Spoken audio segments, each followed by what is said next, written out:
Anda masih bersama kami dalam Aceh hari ini.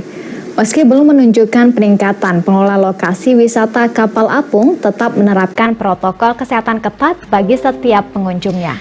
Mereka yang tidak mengenakan masker tidak diperkenankan masuk ke lokasi wisata. Beginilah suasana di lokasi wisata kapal apung di Gampung Pungi, Blangcut, Kota Banda Aceh. Saban hari lokasi wisata yang didirikan guna mengenang tsunami yang melanda Aceh 2004 silam ini selalu ramai dikunjungi warga. Tingginya animo masyarakat untuk berkunjung membuat pengelola telah membuka lokasi ini sejak April lalu. Meski demikian, pengunjung diwajibkan mengikuti protokol kesehatan yang diterapkan jika ingin masuk ke areal wisata kapal apung. Selain masker, pengunjung juga diwajibkan mencuci tangan dan menjaga jarak agar lokasi ini tetap aman dikunjungi selama liburan. Agus, koordinator lokasi wisata kapal apung, mengatakan sejak pandemi jumlah pengunjung menurun drastis. Pengunjung yang sebelumnya bisa mencapai 1.000 orang per hari kini hanya berkisar 200 orang.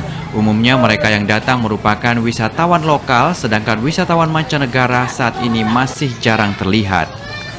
Yang wajib dipenuhi itu adalah protokol kesehatan. Yang pertama mencuci tangan, pakai masker, jaga jarak.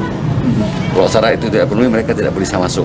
Selama pandemi sekarang ini memang kondisinya berkurang ya, berkurang itu yang biasa mungkin 500 sampai 1.000 orang. Kalau hari libur ini biasanya sekarang sekitar 200 orang paling banyak. Kalau dari luar negeri itu kosong memang sama sekali.